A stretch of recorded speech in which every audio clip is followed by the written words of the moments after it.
Ma'am, you have the floor. Good afternoon, Mr. Chair and everybody po. I'm Luisa Espina of Hands of Our Children and a public school teacher din po. Ang anak ko po na-recruit ng anak bayan at sa edad na 16 years old. From PUP, siya po ay senior high. Same ng mga pattern recruitment ng mga nagsalita na former, ganun din po, former rebel, ganun din po ang nangyari sa anak ko.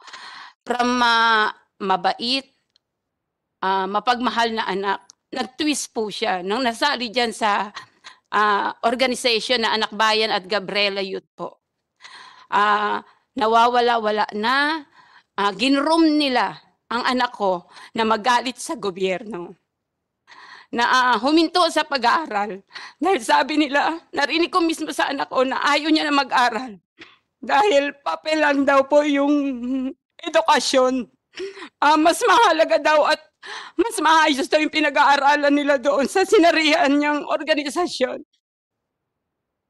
Hanggang sa nawawala December 2018, lagi pong nawawala ang mga kabataan dahil yan po ay anibersaryo ng CPP. Inakyat ang anak ko sa Davao, sa Mindanao po, bilang NPA. Nakipaglaban ako, hinanap ko siya. Wala po akong proof of life. Sinabi ko sa anak bayan na hindi na biro yung pagkawala ng anak ko. Kailangan ko ng malaman kung nasaan ang anak ko. Nagbigay sila ng sulat January 2019 na ayon sa sulat ng anak ko, mahirap man tanggapin na may anak kayo ng ganito. Ngunit ito na po ang paraan ko para pagsilbihan ang malawak na hanay ng masang api.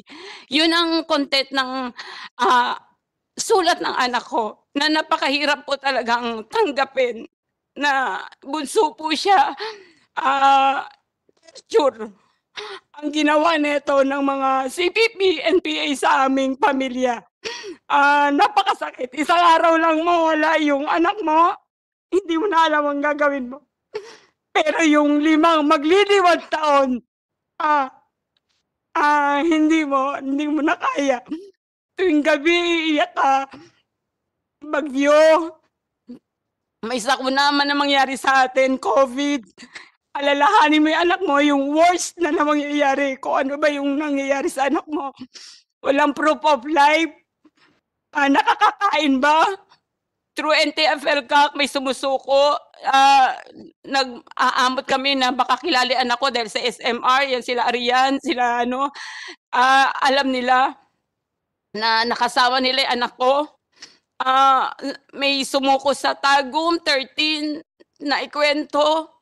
Halos madurog na daw yung paa ng anak ko sa sugat dahil di ba nakabota sila sa mga mining area na walang makain, payat, napakasakit yon. Ganito yung ginagawa sa bawat nire-recruit ng mga organisasyon na to, na gusto ko na malaman nyo na karamihan sa inyo siguro numero lang yung nare-recruit ng mga bata. Ngunit anak po namin yun, buhay yun, may kinabukasan na nasira, pamilya na nawasak sa amin. Ito kami, buhay kami. Lahat ay napakasakit. Yan kaya lumalabas kami, mahirap man ito. Sa hands-off, ina-awareness po namin kung paano na-recruit ang anak namin. Ang mga pattern po na yan ay binibigay namin sa mga eskwelahan din. Dahil ayaw na po namin na may iiyak ba sa harapan ninyo na magulang at ayaw namin na may mag-aya sa anak namin. Kaya gusto namin panagutin lahat ang nang-recruit sa amin at sa mga naniniwala sa mga palyadong ideolohiya na sinasaksak nila sa bawat kabataan, na managot sila sa nangyari sa amin, malagot sila sa pamilya namin na napakasakit. Yung sakit po, walang salita na makakapantay, makakadescribe sa nararamdaman namin ngayon. Kaya sana tulungan nyo kami na mabawi yung anak namin at salamat doon sa binaba ni Presidente Bongbong na amnesty sa mabalik loob program sa mga NPA. Sana kung naririnig to ng CPP, alam ko sana naririnig to ng mga anak namin, magbalik loob kayo. Nandito na, may pangalawang pagkakataon, wala na pong saysay yung pakikipaglaban diyan. Walang totoong ginagamit lang kayo ng mga hunyangong makabayan na nagsusulong ng ganitong ideolohiya. Dahil kung totoo yung kanilang paniniwala, kung totoo silang naniniwala sa ideolohiyang isinasaksak nila sa bawat kabataan, sana mismo yung anak nila sinali nila. Ngunit hindi po, dahil alam nila na mapapahamak ang bawat ire-recruit nila. Yun lamang po, Mr. Chair. Thank you, Miss Luisa Espina. Totoo talaga, anak lang ninyo ang ginagamit nila. Yung mga anak nila nandun sa abroad, nag-aaral. Gagandang eskwelahan, pinapaaral. Tapos yung mga anak ninyo, yun ang pinapaakit sa bundok, pinapalaban sa sundalo. Nakipagbarilan sa mga sundalo. Magaling talaga sa squad. Magaling mag-sweet talk itong mga tao na ito. Hindi ba yung anak mo yung recent nila doon sa lower house, sa kongreso? Yung mga party list ng sino yung congressman na yun? Arlene Brosas. Arlene Brosas. Si AJ po yon, si Ha? AJ po na anak po ni Relisa Lucena at isa po sa president namin na si LB Kaalaman. Yung kay Ma'am LB Kaalaman po nakauwi na po sa bahay nila, pero yung kay Relisa Lucena po ay nandoon pa rin po sa under ng CPP-NPA po, NDF. Pero at least mabuti sila. Yes Nakita po, nila na nandito. pinresent Yes. doon sa diyan mo makita, di ba? Diyan mo makita kung ano linya Yes. meron itong mga party list na ito doon sa armadong CPP, NPA, NDF, sa NPA. Bakit nila na-produce yung bata na yon? Pinapreskon pa nila doon sa Congress. Di ba? Tapos ngayon, di na silang dinay, wala silang linya na hindi nila kaalyado yung NPA. Tapos ngayon, present nila, pineskon pa. Napakawalang hiya, no? Hindi mo lang nila inisip yung grieving parents na ibalik doon sa parents yung bata. Afterwards, yung bata, binalik rin doon kung saan na ngayon. Nasa armado na ngayon. So yung anak mo, hanggang ngayon wala kang balita. Ang huli pong balita nasa Davao po siya, pero ngayon po wala na po talaga. Ang namin po is nasa Bukidnon, kasi sa Davao po is na po yung dismantle na po lahat ang guerrilla doon dahil galing po siya sa Guerrilla Front 2 dati, Sir Mr. Chair. Wala na sa Davao, nag-move sila sa Bukidnon. Ngayon, ang pwersa ng Armed Forces at ng PNP, nakafocus sa Bukidnon, kiniklear nila. So wala na yan ngayon sa Bukidnon. Nandoon na yan sa Lanao banda. Lanao doon sa Marawi, doon sa, pumasok na doon sa area ng Imaylep. Kasi yung mga hinahanap ngayon na NPA na Bukidnon, wala na doon sa Bukidnon. Nag-move na sa Lanao. So most likely, makita mo yung anak mo doon banda sa Lanao, nagtatago doon. Sa Wao banda area, Wao at saka basta doon banda, Wao area. Nandoon na sila ngayon nagtatago. Ha? Tubod. Oo. Lanao Norte yun siya. Ang Wao, Lanao Sur yun siya. Dikit sa Bukidnon. Kausap ko yung mga commander doon ng AFP. Nandoon lang daw, kukunti na lang sila doon. Umiikot baka nandoon pa yung anak mo. Kawawa naman. Yung last na nakita nyo, Arian, nakita nyo yung anak ni Ma'am Luis Espina doon sa Davao? Mr. Chair, if I may, kami po sa unit po namin pumasok si Lovain, yung anak ni Ma'am. That was December Ikaw ang 2000. front secretary noon. Yes. Sir, Sige, go ahead.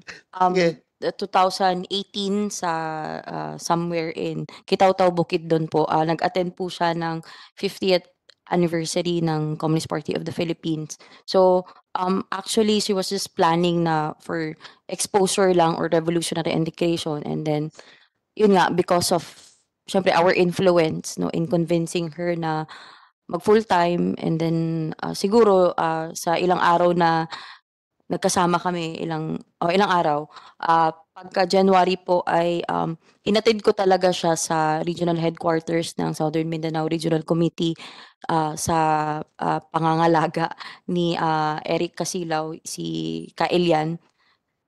So sila po yung tumanggap kay Louvain. Pero since nun po, hindi ko na po alam kung saan siya. Pero parang later nagkasama na sila sa isang nag-surrender na rin sa yung sinabi ni ma'am kanina na Guerrilla Front 2, si Daniel De Llosa. Pero after nun, wala na po kaming balita kung saan na po siya unit na assign. So, at that time, yung sabi mo yung headquarters ng SMRC, saan banda yun? Sa That Sitio Dumasilag sa Quezon, sa Dumasilag, sa Barangay Santa Filomena, Quezon, Bukidnon. Bukidnon. So, meaning talagang umakyat na sila, no? Umakyat na. Apo. Umakyat. Ngayon, wala na naman na yan ngayon doon. Nandoon na, bandang Lanao na yan. Dahil palaging pinupurso ng ating government forces. So, thank you, Ma'am Luisa Espina. Luisa Espina, I hope and pray na hindi pa tapos ang lahat. Baka pwede pang yung anak mo makagaya nila na magbago ang isip at bumalik. So, sana magkaroon kayo ng reunion. Kawawa naman. Ako, I am so a parent, no? Imagine ko lang yung anak ko na mapunta sa kanila. Napakasakit. Napakasakit talaga. Hirap, hindi ko matanggap. So, meron pa bang parents dyan na magsalita? Yes, ma'am. Miss Maribeles? Yes po. Mary Mr. Francis. Chairman. Yes, ma'am. You have the floor.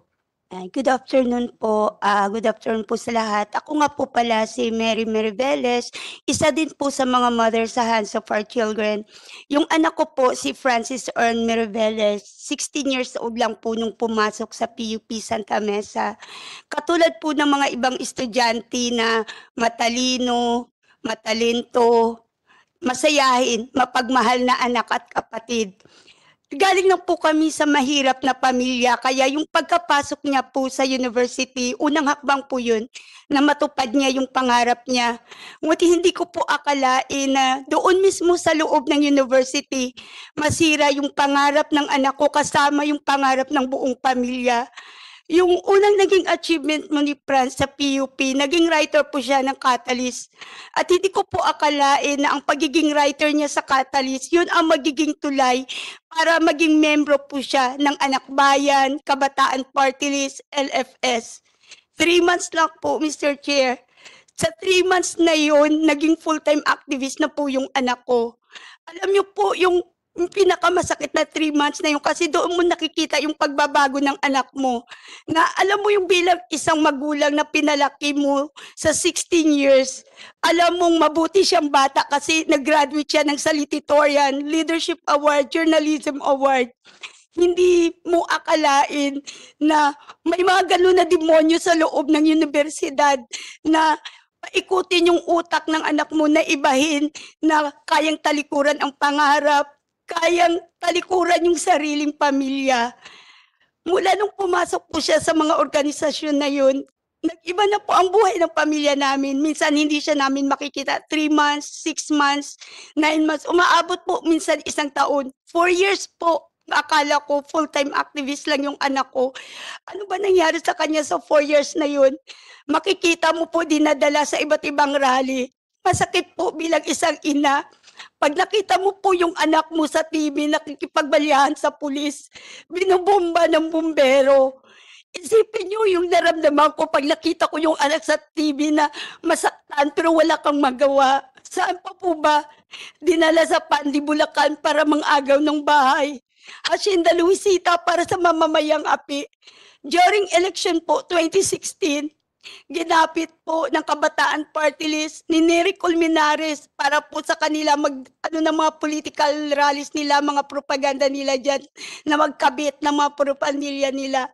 Ang Masakit po sa isang magulang yung 6 years old mo na anak, ginpin na yung bata na dinala mo sa universidad para makatapos ng pag-aaral, dinala nila sa bundok para maging NPA.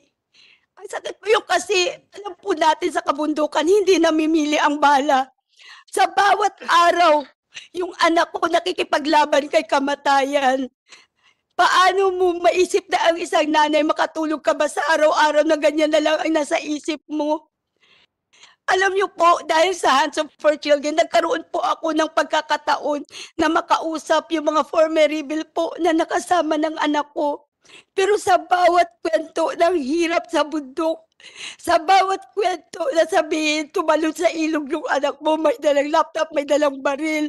Sa bawat sabihin, kumakain ng tira-tira yung anak mo, para po yung kutsilyo na sumasaksak sa dibdib ko. Alam mo yung tinitiis mo ang lahat ng sakit na iniisip mo. May gabi ba na tinatawag ako ng anak ko na nanghihingi ng tulong pero wala akong magawa. Ang mas masakit pa po doon kasi last August 2021 po, his father passed away without knowing kung buhay siya o nasaan siya. Yung last statement ng father niya sa akin laban. Habang nire-revive yung asawa ko sa harap ko, ang sinisigaw ko, lumaban ka kasi hindi pa natin nakita yung anak mo. Hahanapin pa natin si Francis. But we lost his father. Ang sakit po doon kasi pandemic po yun. Yung dalawa ko pong anak at ako, walang makalapit sa amin. 3 lang kami. Alam mo yung hindi mo alam kung ano ba ang dapat mo kalungkutan yung nawawala yung anak mo o nawala yung haligi ng tahanan namin. Hindi ko po alam kung alam ni Franz na namatay na yung father niya.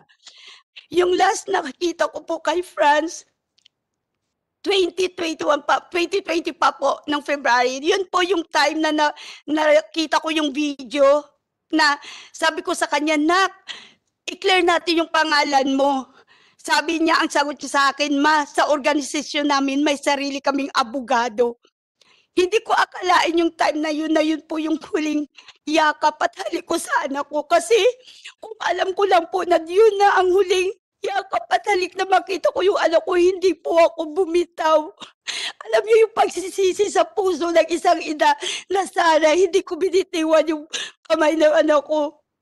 Ngayon po, magpo 4 years na uli, wala akong proof of life. Wala po akong alam kung nasaan ang anak ko.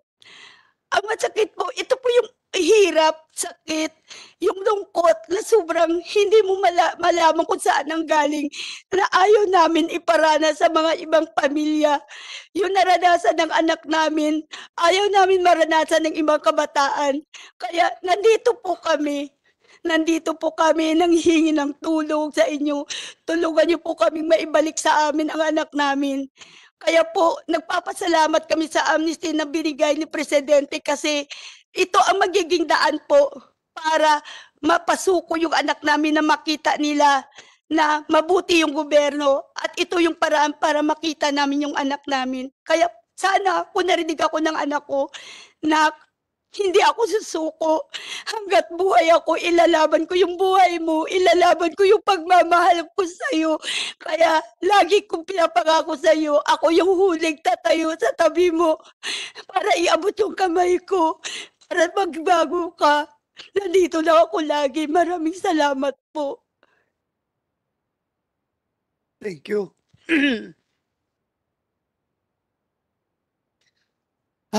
Sana nakikinig si Francis ngayon kung makarating sa kanya yung mensahe ng kanyang ina. Napakahirap maging parent.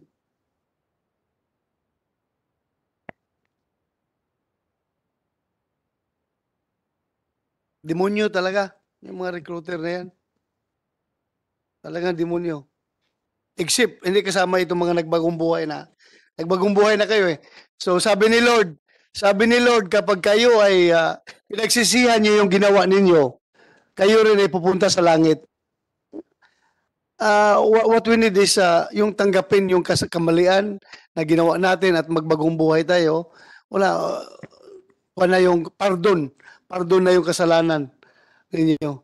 So sana kawawa itong si Sa anak kaya ito, si Francis Ern. Anong balita ninyo? Kayo, may alam kayo kung saan ito ngayon? Yung last na balita? Saan na monitor niyo? Wala? Sa Visayas? Yung last update, sir, wala na siya sa Eastern Visayas. May rumors, although unconfirmed pa, na intelligence na nailipat siya sa Southern Tagalog. Southern Tagalog. Yes, sir. Yung si Ern Mariveles. Kawawa naman itong bata na ito. Hindi, mas kawawa talaga ang parents. Ang hirap, di ba? Ang hirap sa parte ng parents, yung naramdaman mo yung sakit ng anak mo, yung dinadaanan. Parents kay, maramdaman mo. But anyway, meron pa kaming session at 3 o'clock. Meron pa bang gusto magsalita? Para kung ano man, i-adjourn natin ito or kuha natin, i-suspend. Kuha lang sa Anti-Terrorism Council.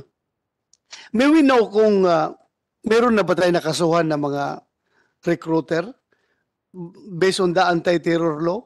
Meron na ba tayo na kasuhan ng mga nag-recruit itong mga bata na ito? Sir, Mr. Chair, magandang hapon po. Ang Anti-Terrorism Council Project Management Center is actually the coordinating and project management arm of the ATC. One of the tasks given to us by the ATC is to conduct monitoring and evaluation of all terrorism and terrorism-related cases. So because of this, our monitoring, we establish our database. It's so unfortunate we observe, Mr. Chair, na until to date, walang nakakasuhan na recruitment. Now, we conducted several caravans in the field where this is one of the issues that we discuss. Ang issue is bakit walang nakakasuhan na recruiter. Although tama po kayo, they are demonyo, pero bakit walang nakakasuhan? Narinig natin yung mga paliwanag ng mga resource person. It appears now na it's premature to charge them for recruitment kasi nga meron tayong process of radicalization. Ang recruitment is nangyayari after ng radicalization. So gumawa kami ng senaryo sa baba kung paano namin makakasuhan yung recruitment. Ang senaryong naisip namin is makakasuhan lang ang recruitment kung yung na-recruit mismo is nagbalik loob at this time magre-reveal ng nangyari. Kasi kung kare-recruit niya, definitely i-deny niya yan. So it's very hard to prosecute recruitment sa bago. So ang senaryo lang na pwedeng makasuhan sa recruitment, tulad ng sinabi nga namin, kung nagbalik loob ito at mag-reveal. Ngayon, that is the time where we can charge for recruitment, meaning may possibilities na nakagawa na terroristic activities yan bago mo mag-commit. Kaya sabi nga namin, paano natin this time makakasuhan beside recruitment is medyo napaka-secretive. Whereas radicalization is napaka-rampant. Pumapasok nga sa mga rooms, sa mga public places, radicalization. But it so happened, Mr. Chair, probably, baka na-mislook ng framers ng ATA na hindi na isama ang radicalizations as a form of recruitment. So, Mr. Chair. in that, with that, I hope you can give us a proposal para Yes. i-amend natin Yes, yung ATA. Actually, Mr. Chair, during our caravans, nano nga namin, lahat pinapag-aralan namin. There was even a survey conducted in different countries, conducted by different Department of Education, wherein nag-conduct silang survey sa mga bata. Ang tanong is very basic. Children, what do you want to be when you grow old? So ang iniisip nila sa survey, ang sasagot ng mga bata is we want to be a teacher. But to their surprise, ang nangyari is sabi nila, we want to be soldier or a policeman. Ang tanong, why? Because we wanted to bear arms, maghawak ng armas para ipagtatanggol namin ng bayan. So habang lumalaki yan, ang utak ng bata is maging sundalo at magiging maghahawak ng armas. Kung may radicalization punta sa kabila, ang utak ng tao is maghawak ng armas. Kung hindi mapiprevent ang radicalization, Mr. Chair, magiging NPA yung mga yan. That is why, on our part, Mr. Chair, if we can recommend possibly amendment of the provision, especially on radicalization. Kasi